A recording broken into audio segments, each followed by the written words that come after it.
What's up, y'all? This is Henny, and I know a lot of y'all been like, yo, Hen, when are you gonna get back to the music stuff? I got you, man. Don't ever think that I'll let you down. Don't ever trip.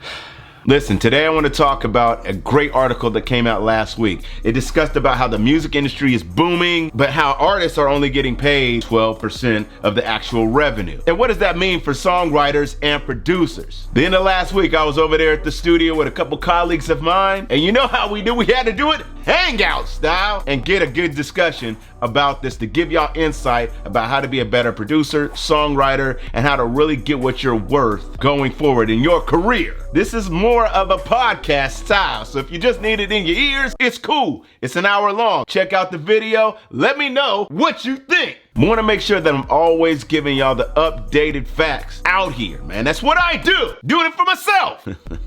Always learning something new, man. Y'all know what to do. Let's get into it. Let's go.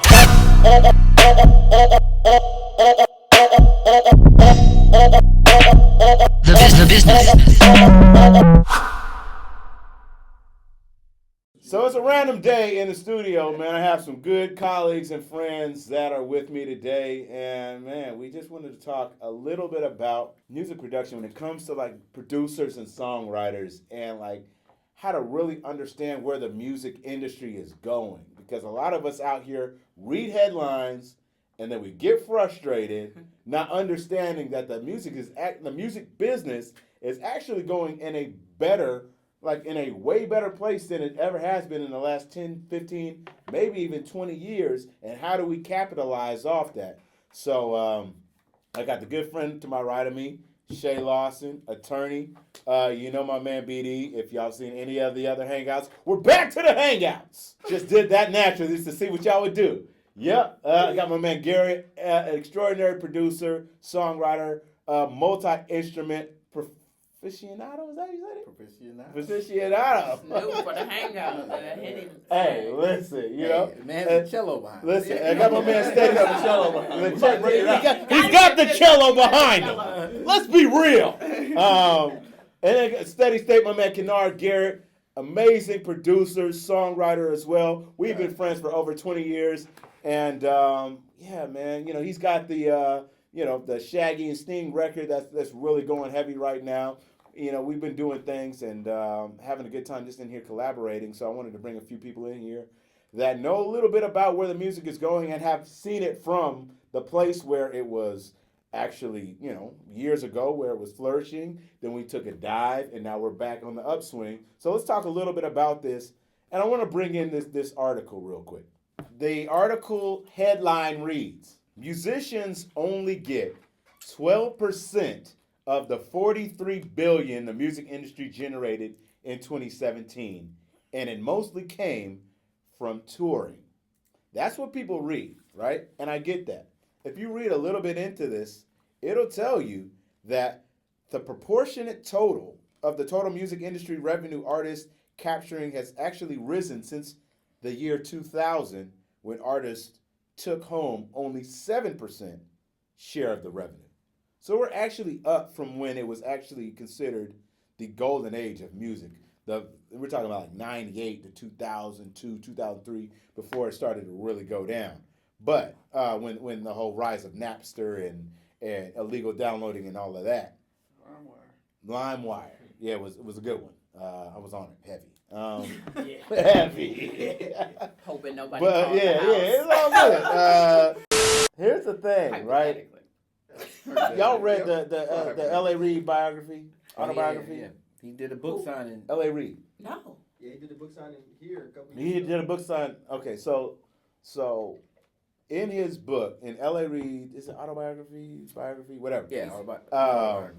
He mentioned that within the next 5 to 10 years, we would see an industry bigger than we've ever seen it before. Given the fact that most people, he was given the assumption that, like, back in the day, people might have only had money to buy one CD. Like, we're talking about 15 years ago, people only had the budget to buy one CD, maybe 2 CDs a year. That was like the one main artist that was coming out, they would buy the album, right? Mm-hmm. And they would spend their 10, 12, $15 on that album maybe twice a year. And that was all around the United States or whatever. Well, I don't know if he mentioned it globally or whatever, but he was like, now everybody's going to have at least one sharing service in the, or family shared service that's paying $9.99 a month. Okay. That's like buying 12 CDs CDs in 1 year. in 1 year instead of that 1 to Yeah. 2. It's an incredible model. Right? Model. Yeah. And so we understand that, okay, the article talks about the infrastructure that it takes, right, to, all the people that is needed to get it from an artist to the listener's ears, right, and all the people who need to market it and curate the music or whatever. But let's talk. I mean, what are these producers and songwriters not understanding about this? What are y'all thinking? Like, as far as like the industry is only getting in a better state, and yes, now a lot of people aren't going to be able to say, "Damn, I'm only getting 12." The artists are only getting 12% of this $43 billion. That's only $5 billion, and it's mostly coming from touring. It's because of what? These contracts. So let's talk about like these producer contracts. Like Shay, so for the producers that you've dealt with over the last few years, how can you help them maintain getting not only like an advance, a producer advance, but actually getting royalties now? I would just say being really upfront, knowing your value, making sure your paperwork is straight, understanding what kind of, I think you're losing on multiple levels because a lot of people that I find that I work with don't understand the different kinds of royalties you should be entitled to, or where you can find them at, or how you need to. So just because you've registered for a BMI ASCAP, you still need, they don't even know, a lot of producers don't even know what a sound exchange is, right? True. So in a digital market, digital market, right, you don't understand how to collect your digital royalties, you know what I mean? And so, and then a lot of people are signing, just on the publishing side, they're signing publishing deals with, their friends, who they're signing publishing and admin deals with their friends who have no idea how to admin royalties. Okay. So now you're leaving a lot of money on the table, be it, here domestically, internationally, from sync opportunities, whatever, because you don't have the appropriate person handling your business. So there's so many layers beyond the actual placement, right? Because you could have a great placement, negotiate a great producer royalty, a great, whatever, keep your copyrights, and still, if your business is not being handled on the back end by your admin, you still won't see those checks. Right. So there's so many layers to having, and I think, so that's one layer. At the very foundational, make sure the person who's adminning your royalties knows what they're doing. Don't just sign to anybody. But let's speak on that real quick. Like, for those who don't understand this, it's like, okay, royalties, administrating your royalties. This is the money that's collected from all the times it's been streamed. If there's any CDs that are still out there, right? Right? Any what they call mechanicals. Yeah. Anytime like it might be synced on a TV show or a commercial, a movie or whatever. Mm-hmm. But allowing somebody or a company to be able to collect all of the money from all of those because they built all those relationships and basically get a fee for collecting those royalties. Right. And when you have an administration deal, real quick, my bad. Yeah, go ahead. Usually on the heavy end, it's about 20%. They'll take, you make $100 and you sign an administrative deal, they're going to take $20 and they're going to put $80 towards if they give you an advance. If they didn't give you any money, they would give you that $80 for that, right? And realistically, and this is why you should get a lawyer, you want to see the order in which that money is taken. So let's just say you make $100. A lot of admin deals will say our percentage is gross and then yours will be net other costs. Right. Yes. So if you had any other costs associated, if you needed to hire a lawyer, if you needed to hire an accountant, all that, so you could be getting 80% of $50, which now, studio sessions too. Think about you're getting that. $40 now. With publishers, when putting you in different sessions and charging you for the actual session as well. I know that's one of the things. No, that's definitely when it comes to like a co-publishing deal with like a producer, right? Yeah. So you sign a co-publishing agreement, you know, a major publishing company will say, well, hey, we're going to put you in the studio with Henny and Kennard and Gary, and we're going to let you guys create and come up with magic. We're going to fly you to Atlanta to do all. They're going to put you. They're gonna put you in these rooms, right? Say they gave you $1,000 as an advance. Now they say we're going to put you in Atlanta for 2 weeks, and we'll let you stay at, you know, some hotel, and we'll get you maybe an Uber budget and whatever, a food budget.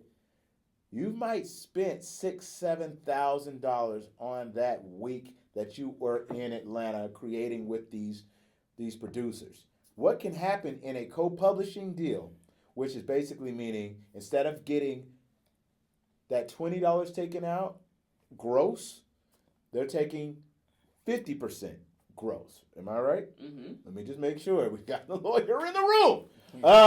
So we got to make sure we give it to y'all real. Listen, but they're gonna take that other $7,500 that you spent on this week and apply it to that $1,000 that they gave you up front. It's basically like you got a loan. A big loan. Correct. A huge loan.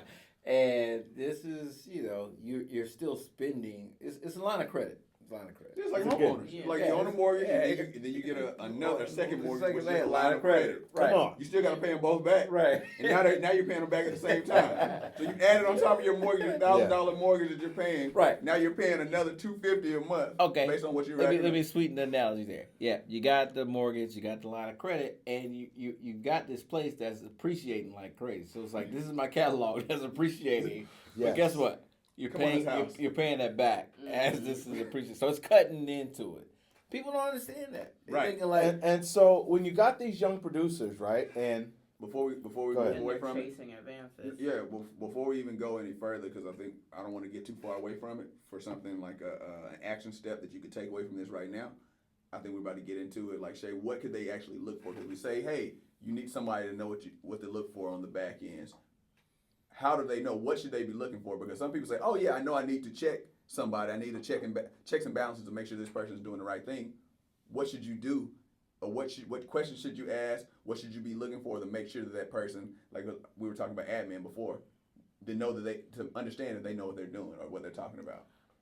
I think when you initially talk to somebody, you need to ask them who their other clients are and talk to their other clients. If somebody is doing good business, they have no problem telling you who else they're working Yes. with That's a rule and of thumb, giving good rule it. of thumb. Amazon review. Exactly. Your manager, your lawyer, anybody. I mean, even anybody you're about to do business with, there should be at least 3 to 4 people who should be able to give you 4.5 stars or not.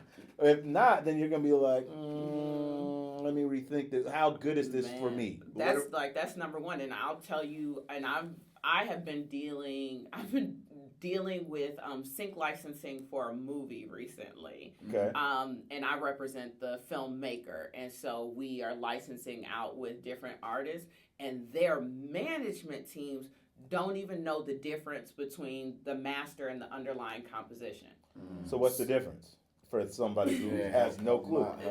So songs are broken into different pots of ownership. What you hear, the final sound recording, it's what's called what you hear is the master. Somebody master. owns that. The master. And most likely it's the label. label and not you, because they paid for the studio time. They Yes. gave you an advance. So they own the master. The underlying composition is comprised of the music and the lyrics. And the writers. Yes. Yes. So there is the music as if you wrote it on sheet paper, and same thing with the lyrics as if you wrote it out. So normally the producer and the songwriter, and some people do it in 2/100, so you can have some people do 200%, and some people do it in 50s where it's 100%. But either way, the song, so if you as an artist didn't write or didn't produce, you have no rights to the underlying composition, and your label owns the master. The writer and the producer own the underlying composition, and so if Sally Mae redoes your song, you will see not a red cent I from love it. that she said Sally Mae. Yeah.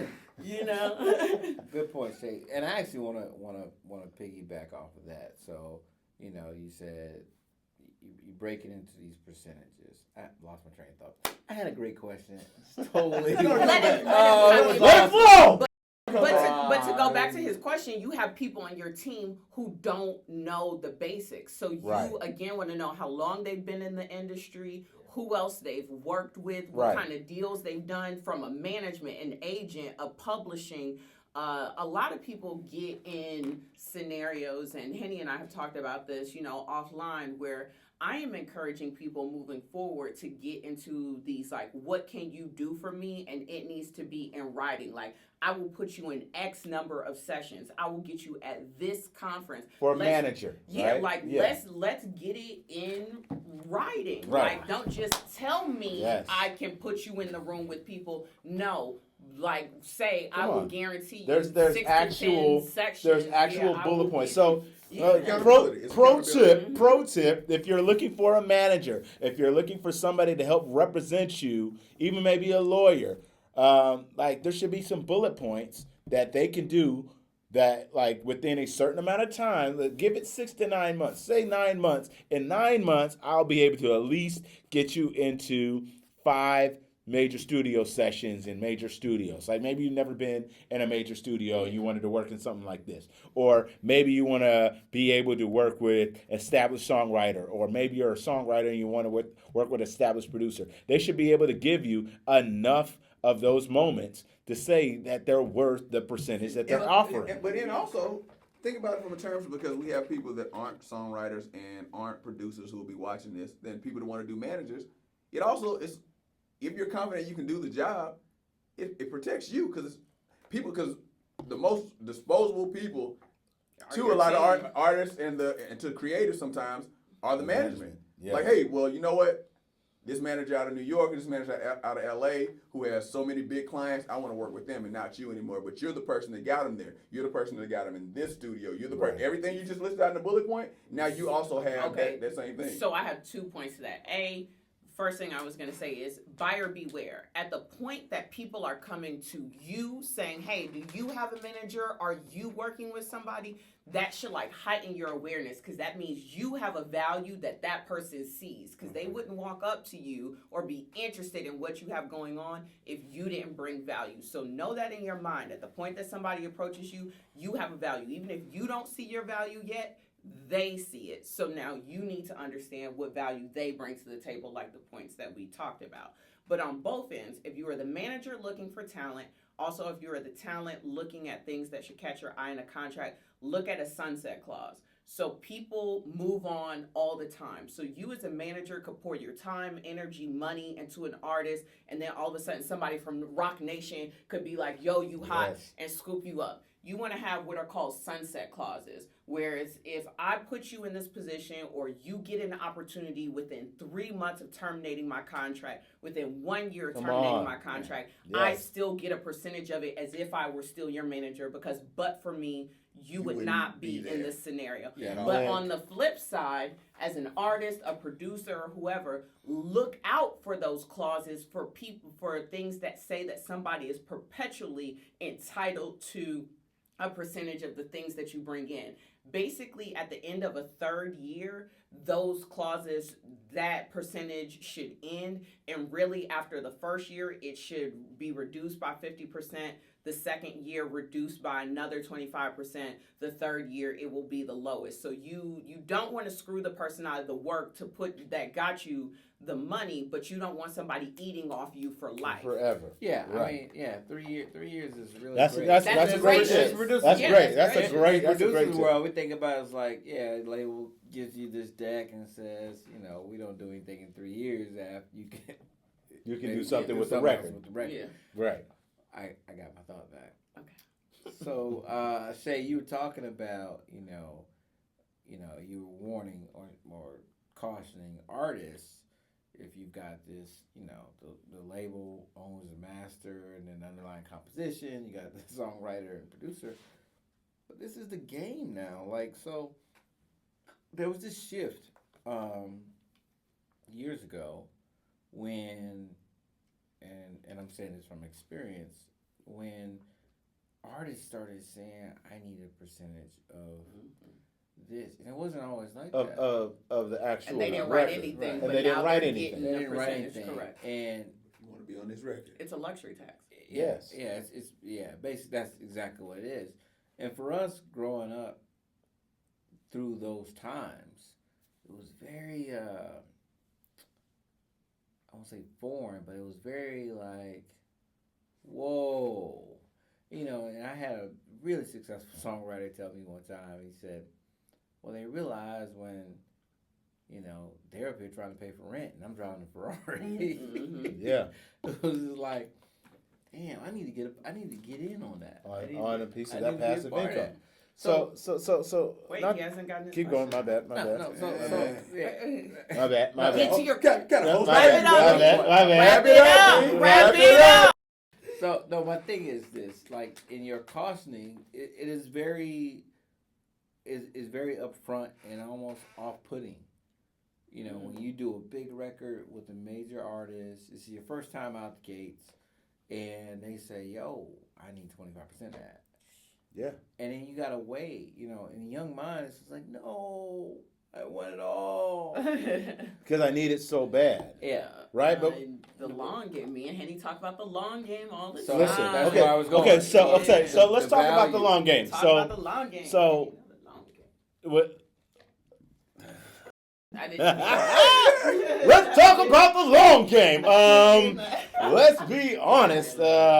No, so the thing that I want to tell a lot of producers and songwriters that are listening right now, watching, whatever. I've gotten to a point when I get into a studio session and I work with those that are being creative in the room. I say, hey, listen, regardless if you're the artist, you're the songwriter, you're the producer, you're the musician, you're the engineer. If we're all in the room and we're all adding value to create this record, everybody should get a piece. And not only that, we should split it in however many pieces there are people. This is a very hard thing for people to understand, especially in urban music, because they're like, well, I made the beat, so I should get my 50%. Well, I wrote the song, so I should get my 50%. And then you have you have an engineer, 3 musicians, and somebody helping you with lyrics, and then everybody's trying to get their crumbs when that lyric might have helped you create that hook. That engineer might have helped you create that sound, that gave that tone. That musician might have really came with that melody.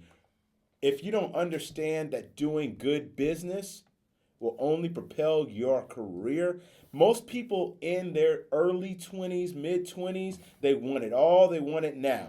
And it's fine. I get that. I've been there.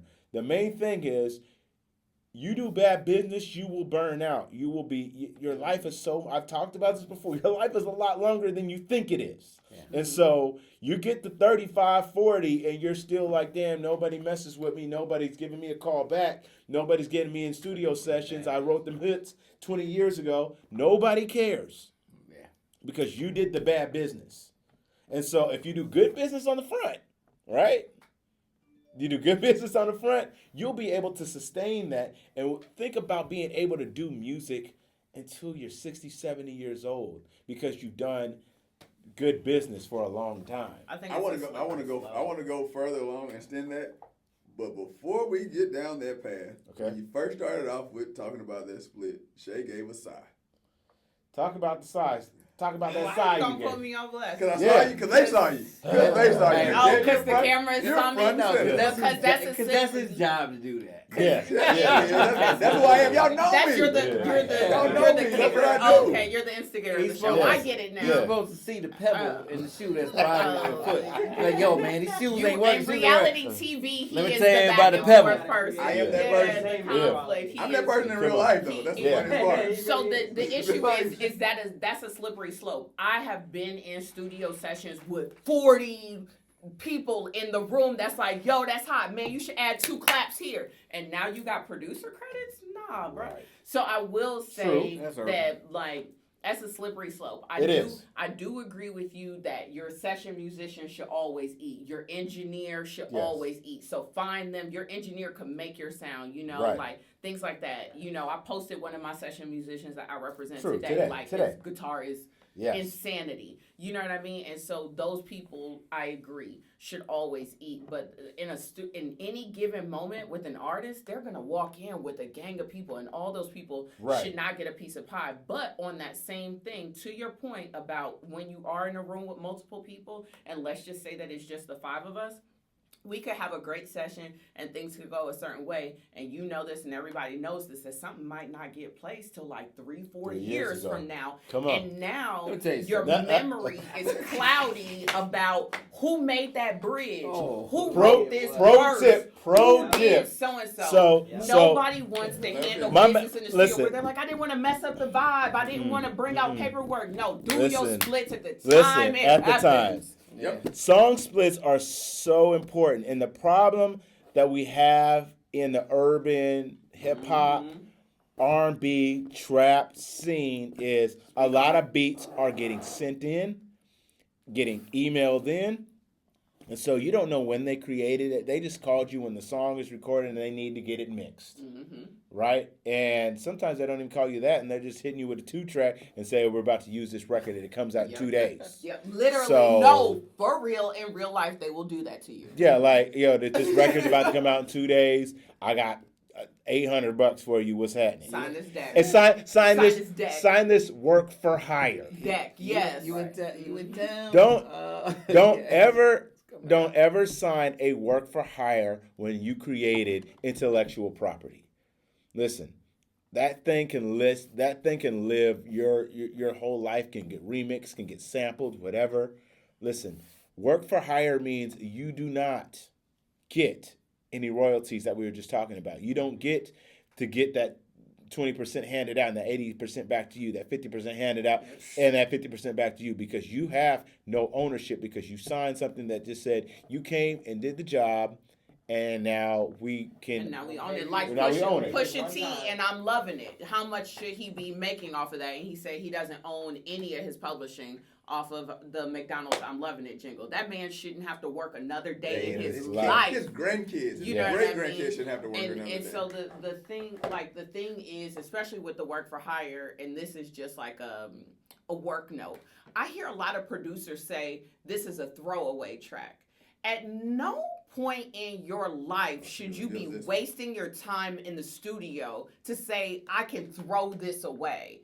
Everything that you make should have a value to which, whether it places today or 12 years from now, it has a value. Nothing should be thrown away, because if you're willing to throw it away, then that means you wasted your time in the studio. Why are you doing it in the first place? So don't ever say, I'm posting this online because it's a throwaway track. Yes. No, don't ever. So that's actually all online. I mean, throwing away your money. Well, is a couple comments you both have made here is about this almost delayed gratification, right? In some sense, because I mean, listen, I started in the game when it was very fast paced, and who I work with, it was access to like, yo, we need this tomorrow, and you might have a single like how soon? Yeah, like the next week. Oh, this was early. This is when things were hot. There were budgets and there are food budgets in the studio. Oh yeah, it's like there are real food budgets. What y'all want? What y'all trying to eat today? JR Crickets. But now it's like you don't know. It might be that I'm just vibing session that ends up being that big record. And I mean, a prime example, the Don't Make Me Wait Sting and Shaggy record was that. Did that record in 2015. Just for it to be 2018, of course, the label calls, hey, we're going to be releasing this a single. And they're going to be doing it at the Grammys, the 60th Grammys. Grammys. It's like, it's part of history now. just for it to take off. And I was like, yeah, that could have been that throwaway, like, yeah, we ain't messing with this. But, me, my career, and this is exactly what you're cautioning people about, I had learned by the time, like, everything has value. Yes. Right? Nothing has a shelf life. I mean, a lot of people have been talking about the LMA record, Booed Up, how it came out, and it sounds dated. Yeah. For those who know what dated even means. Right. It sounds throwback. It sounds like, I tell artists this all the time, like, yo, this could work. And artists are like, it sounds like, nah, it could work. Great music is great music. But the point is, what y'all both saying is, it's like, there are no throwaways. I dig in my catalog all the time. Yes. And guess so what? so I might have to retool. If you're a music producer, right? Yeah. And I've gotten this question in my comments as well. It's like, yo, do you keep all the you keep all the beats that you make? Do you keep all the compositions? Yes. Yep. Invest. That was my response. Invest in two things. In the line, Right. I was in there. Invest Yes. in two things. Everything. Invest in a fire Everything. safe, some type of safe. Right. Right? And then start buying those hard drives that you can just put, the cheap hard drives that you don't move around a lot, and then just put your files, back up your files, and put them in the safe. Like, Back up. and Let me chime in there. Save it, and also stop doing this, people. Poor man's copyright means nothing. Stop sending things off to yourself and thinking that the time date is going to stop you when somebody steals your track or something like that. Take the $35 and literally register it at the Copyright Office. They now let you upload MP3s. I think it's more expensive than 35 now. I think they raised the price. It's between 35 and 55. There is yes.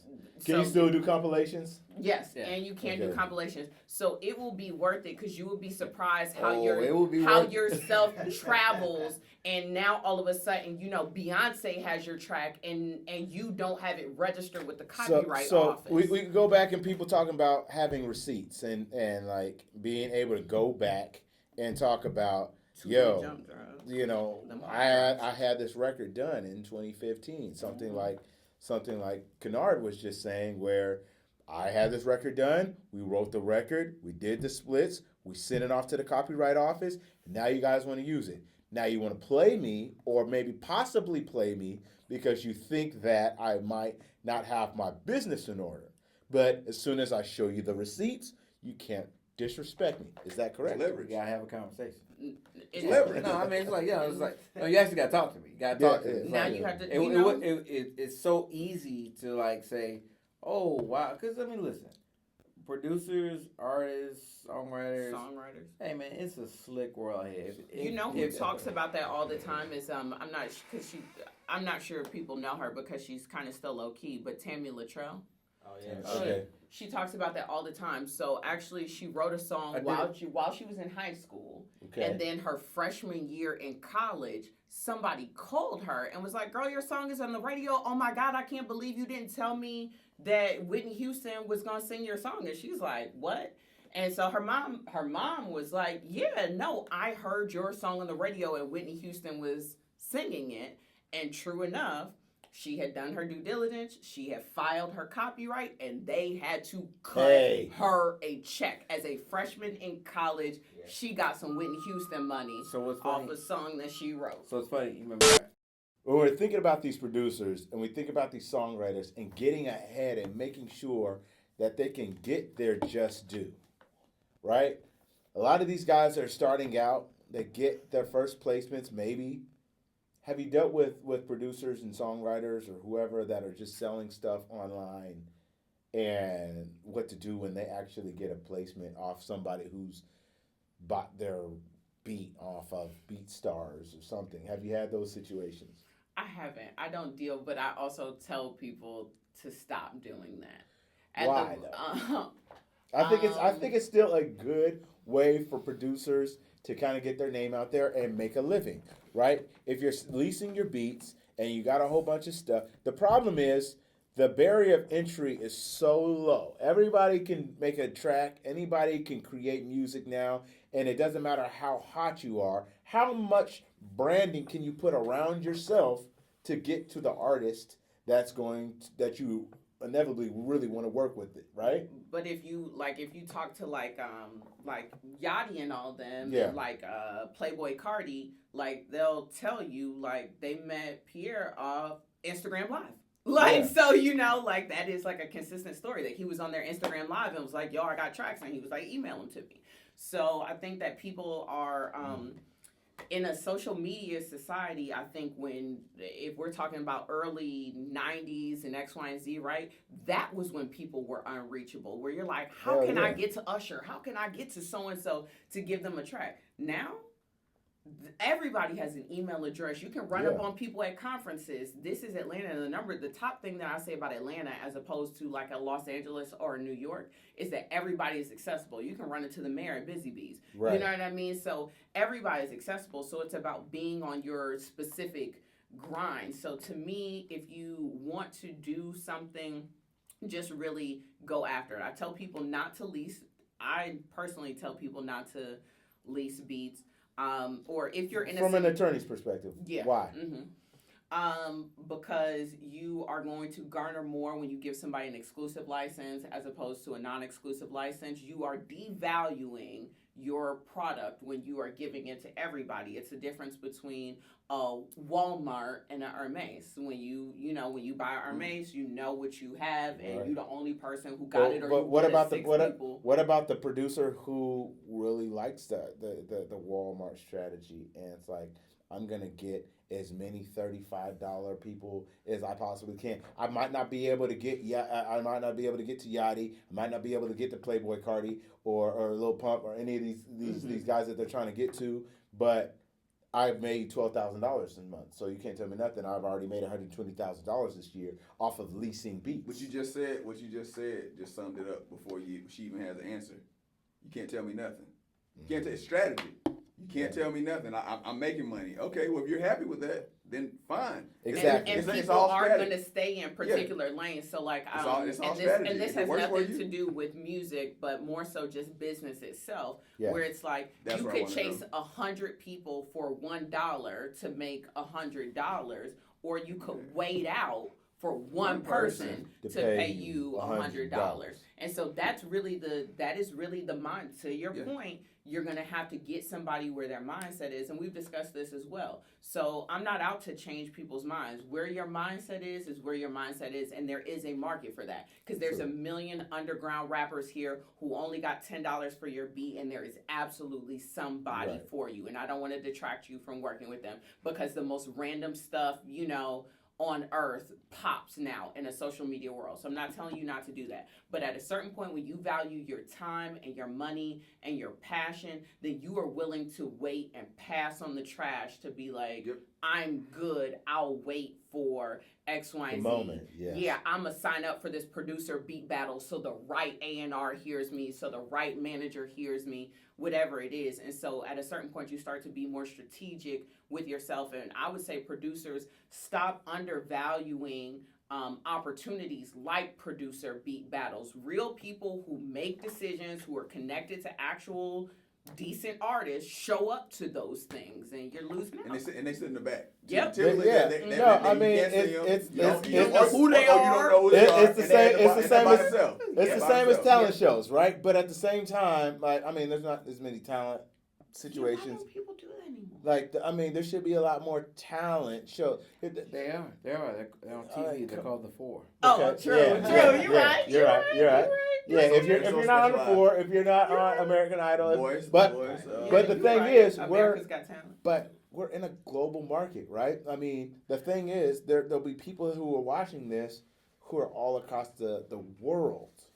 I get comments and emails from people all around the world now, and it's amazing to know that people are viewing the content, and they might not even have those type of opportunities. Correct. And so the only opportunities they have is to be online, is to lease beats, is to email. Correct. And so there are only those opportunities.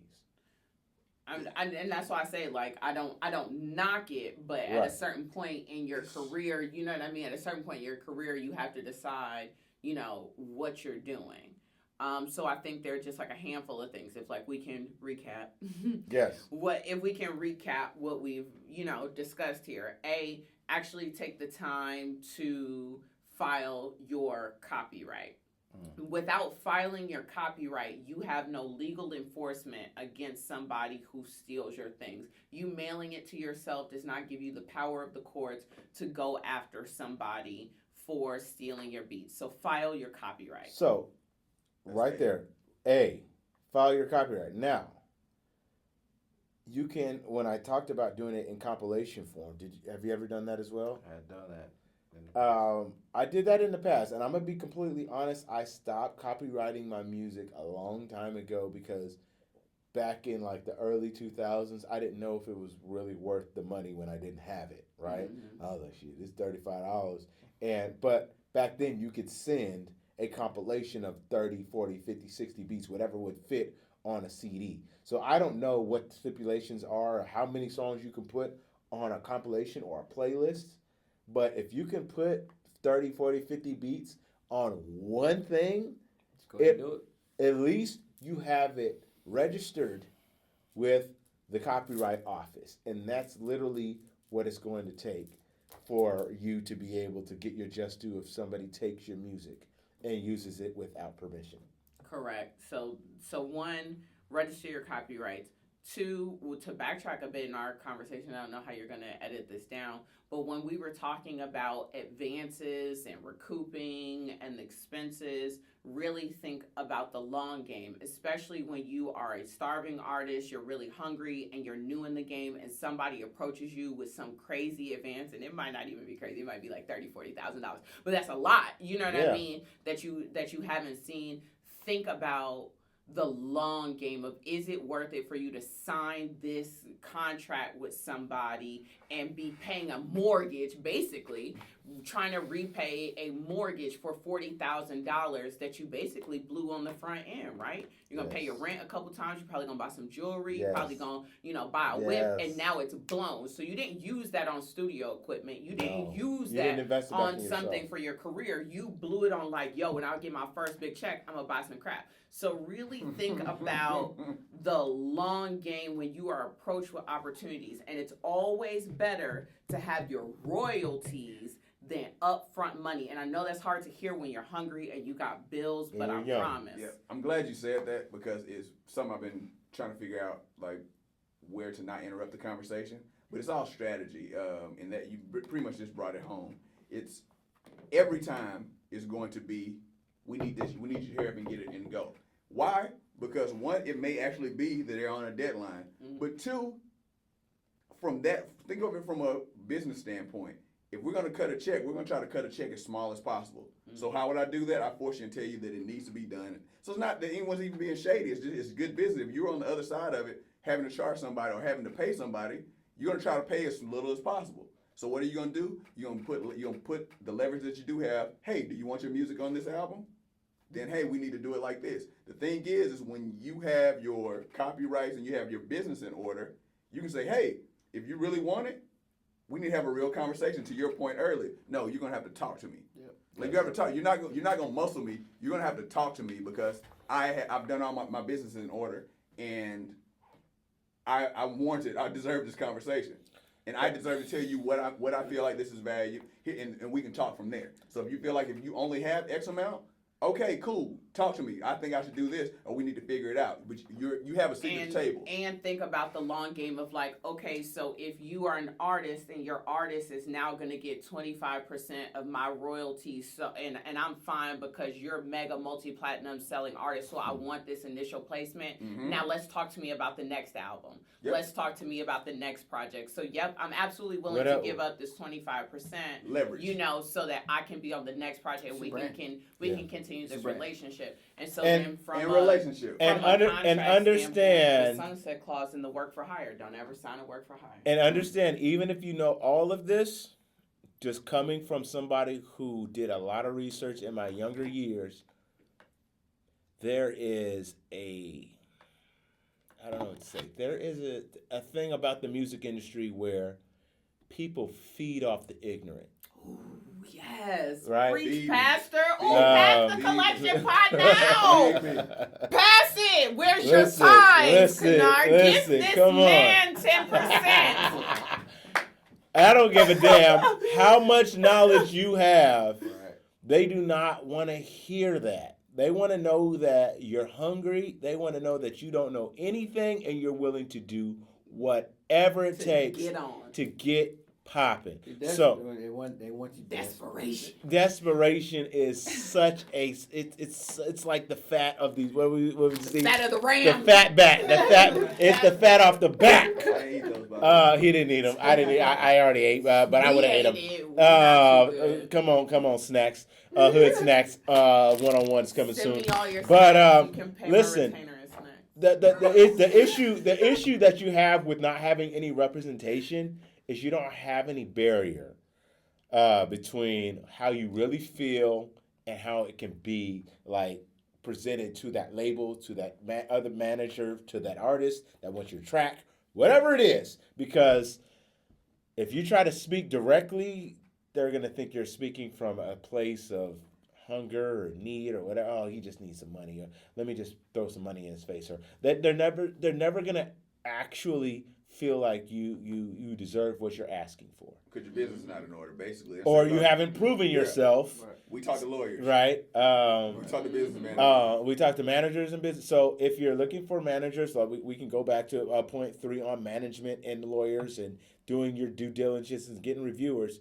But there's 2 things I want to speak here real quick. Is the fact that don't ever think that you need to be ignorant. Sometimes you have to take the L to propel yourself forward. I understand that sometimes you might have to get to the point where you're like, okay, this is not necessarily what I would want to take, but I understand the value in the long game, right? Yep. And then 2, understand what it is that you really want financially from this game. Oh, on that, a really good, like to piggyback off of that is, it's not long game. You giving up, you signing over everything. What he's talking about is you still getting, you knowing what your worth is, and you deciding at this moment what is a relationship. How can I build upon this relationship? And them telling you, hey, you can come with me to do this, or hey, I'll let you do this. Make sure it's still recording. Hold on. We're Oh. dropping gems right now. I was going to say, because sometimes you play along to get along. Okay. Do you know what I mean? Yeah, that's what I'm saying. Like that- You play that's- along to get along, Yeah, and amen. then Come and then That's I different. think so. I think there's one asset, and I feel like women, and that's a whole nother episode. But I feel like Yes. women do it. Yes, we need that. We need that. Women We need do that. it We consistently. need that. Where Yes. you know what I mean, and I know that I've done it where I know I'm smart. I will dumb myself down for a scenario where it's like, all right, I see who you are and who you think I am, and I need X, Y, and Z. But who's So the- I'm but gonna who- play along But to who's the get smarter person in that situation? exactly. Right. But it's The person that can play dumb. but it's what he's saying where it's like play along to get along, but have your business in order, and you There you cannot go. know if your business is in order if you don't know how business can be conducted. So you don't know if your manager's doing a good job. You don't know if your accountant's doing the right job. You don't know if your lawyer's doing the right job if you haven't done Your research to be like, well, I know industry standard is this percent. Why didn't you negotiate that for me? Or hey, I know my royalties should have came in on September 31st, or my accounting period started on this point. So why haven't I got paid for this that Where's came my out statements? in June? You know what I mean? Yes. So you can't hold. So people, Rihanna, that bitch better have my money, Yeah. was about her accountant screwing her over. Toni Braxton talks about going bankrupt the first time because she had to pay back all her promotional money from her advance, even though she had went platinum. Right. You know what I mean? So TLC, you don't know if the people handling your business are doing good business until you know the business. And the thing, and about it, what'll happen is, and the reason why I made sure I made that interjection is that it'll be someone that says, well, he had told me sometimes I gotta take an L. But you took the wrong L. You took the wrong L. Like, if you sign over everything, like, you'll go back, well, I only did it because Henny told me to do it, and I thought I was making a good relationship. Good point. No, you know what I mean? No. Hen. It was that 45 Listen, year. hold on. You Right. told me to I'm catch trying the to L. listen. That's the L. But Make it's an educated L. And what I mean by that, It's what'll happen. listen. It's what'll happen. what I mean by an educated L is understanding everything about the situation knowing exactly what you will lose and what you will gain from that situation, and saying, okay, It's knowledgeable, a knowledgeable L. I will still make this. I will still sign this contract. I will still, put my John Doe on this dotted line because I know that this might propel me forward. Yes, But what I was going to before is when it comes to the finances, when it actually comes to the whole conversation, this whole hour has been talking about how to get your money together, right? The problem is we don't really know what we want. We just think we want certain things because other people have it. And so if the biggest thing that you could do is learn about what it is that you really like and what it is that you're really passionate about, and triple down in investing back into yourself versus investing in things that will only, like if somebody sees Gary got the new hit placement on Bruno, right? And then he comes through the studio and now everything is dope, right? Everything is fly, everything is fresh. He's got the newest whatevers, and he's got the chain that's crazy, and he's got all the newest technology. We're going to be like, oh, that's crazy. I see you with the new this, and I see you with the new that. But like somebody said, they're only going to say that one time. They're only going to tell you that one time. Oh, that's crazy. You got that. And that's all you get from that. That's it. So if that was your gratification because you spent $30,000 on a chain or $700 on a shoe or $1,700 on whatever, they're only going to tell you that one time. Like, oh, that's crazy. I see that. That's, oh, boy, you on it. And then that's it. That's your gratification. Wow. That's what you spent that money on. That one. Now, if you add the sum of that outfit up and add the sum of what you just paid and invest that in, okay, now I got the best guitars because I'm a guitarist. Now I got the best sessions. Now I'm traveling even more. Now I'm spending more time and more money on moments, energy, relationships than I am on things. You're going to triple down on being able to do this time and time again. And so it's hard. It's hard to know what it is that you really like. It's hard to know who you are in your 20s. But I plead you to think. Plead with you. Thank you. Yeah, he's always going to correct me. To just think about the things that you're really passionate about and being able to invest back in that. Because this whole thing is about the music industry and songwriters and producers not getting paid their just due. Why? It's because most of us don't do our due diligence. Most of us sign bad deals. Most of us get in contracts with bad management, bad lawyers, bad accountants, bad whatever. And then we end up frustrated because we didn't Google. We didn't search on YouTube. We didn't find videos like this. We didn't go to Shay's page. Come on, Shay. Lawson.com. Thank you. And I have so much free stuff She up does. there. Yeah, that's why I said it. Why you think I said Yeah, it? like that's what's I crazy. just call you on random stuff. Because I give you know good ones, lawyers too. are mad expensive. And you know what? If there's one You have a lot of thing free content. you Yeah, why? spend money on, and I will tell you that I didn't buy this book till I was in law school and I was in an entertainment law class. So this is what lawyers use as their textbook in law school, because that was when I bought it.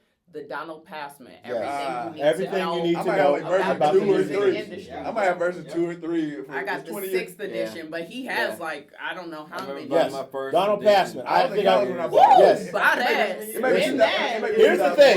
Yeah, spend that $30. So I got that version somewhere in my library. So the thing about the article going all the way back around is the fact that they talk about the industry and how a lot of the money that's being made is by the middlemen. Mm-hmm. And when I talk about the middlemen, it's not the artist. The company's going to get theirs. The artist is going to find theirs. And then the middlemen are they're going to try to just leech off of everything that they can from a producer. I mean, from a manager to a booking agent to everybody that's in between the artist putting their music out and the consumer who hears that music and loves it. Anybody in between is trying to leech and get the most off of that. And so if you're the producer and you're the songwriter who's attached to that artist, make sure you know exactly what your business is to be able to get paid from that artist if that song were to blow. We could create a song right after this conversation that could, or create a track, because we don't have any artists and songwriters in here, that could be the next number one record. But if we don't make sure that we know exactly how to do our business and make sure that the artist is going to make sure that we get our just due and know exactly how we're getting paid, you're going to end up doing what all these songwriters and producers have been doing for the last 15, 20 years, taking bad deals, being work for hires, and signing bad contracts, and going into business with Whoever. not the best attorneys, not the best management. Do your research, do your job. Any last words? You summed it up. You did that. I mean, I'm just saying. It's a game of strategy. I mean, these aren't final words, but it really is all understand. In order to be able to play the game, you have to understand the game. True. You have to understand the game. Once you have that understanding, you know where you can apply your leverage. You know where you can take your knowledgeable L's. You know when you can assert your leverage. Like you know when you have, just like they know when they have you bent over the barrel. You know when you have them bent over the barrel as well. And there are times where it can go either way. So, I mean, in order to prevent that or to mitigate against you taking the L's that you're not supposed to, because the real L is when you have no power. Yes. The real L is when you have no power. When you sent the files over and you shouldn't have sent the files over. When you it's the truth. When you giving They ain't someone, speak on that yet. When you let it's another episode, but when you let someone else, you've given them a percentage and they've done something else and they've tried to cut you out of the situation. Like it's all of those things. Those are the times when it's a real L. When you have no power once it gets out, and they're like, hey, what you gonna do? And they're looking at you like, what you gonna do? And you looking at them like, I think I should be able to do something. It's not right, but we all know that common sense.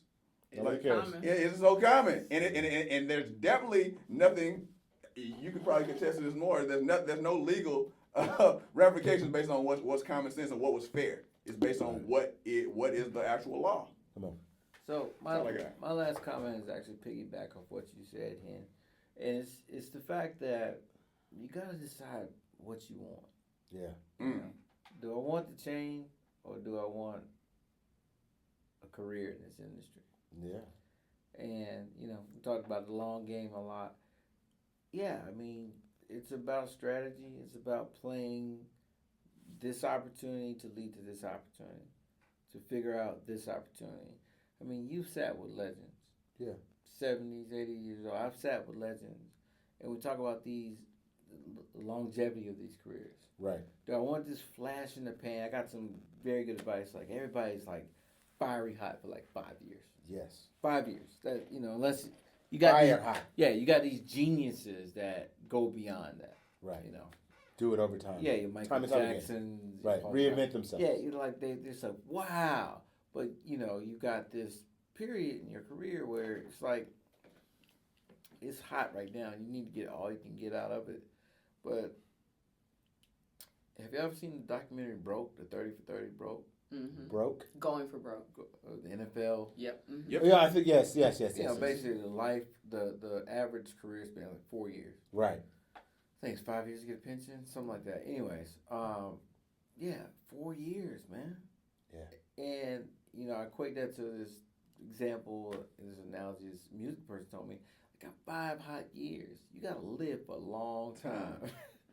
So what's going to happen after that? And it's all about your strategy and deciding what you want and investing in your career and in the right people and understanding this. This is probably one of the most important things. We get so hyper-focused on, I make music. This is all I can do. Mm-hmm. But as we're seeing, we're talking about this $43 billion compared to this $5.16 billion, right. 12%. Is that money that's getting made in that middle market? Arbitrage. It is not just about creativity. Right. There are It's other all things you business. can do, but Where you do can you fit? you can leverage this what I'm Yes. doing on this creative piece to turn it into this. It's about what you want and figuring that out. Figuring it out, man. Yeah. And Gary, What's good? you haven't said I much, thought you but said. did you have any last? something to say? Oh So- man, I don't have anything to say without being redundant. It's all good. Yeah. It's all good. But I mean, at the end of the day, for a lot of us who've been seasoned, there's somebody who's on his way on super on the rise. I mean, you gotta understand, like this game is that. It's on the rise, coming down from a rise, back up. And so when he talked about the hot years and the 4 or 5 years that you have, it's not that you can't have that again. Correct. It's that you got to understand that if you want another hot 5, you might have to have a bad 3 or 4 and figure it out and pivot and go somewhere else. Because what's That's the happening? end. That's the end. Because Is that it? That's it. All right. Thank you for sticking around and watching all of that, man. I hope that you got something from that. Let me know in the comments if that's something that you could reflect on or what other questions you might have about this topic. You know, I'm always trying to make sure that give you enough, you know, just to keep you fulfilled with all the gems that I'm acquiring, because we're a community, man. We got to make sure we help each other. That's what we do, man. That's why we started this. So thank you always for your continued support, your continued comments and likes and just overall love, man. Thank y'all. I will catch y'all in the next one. Woo! And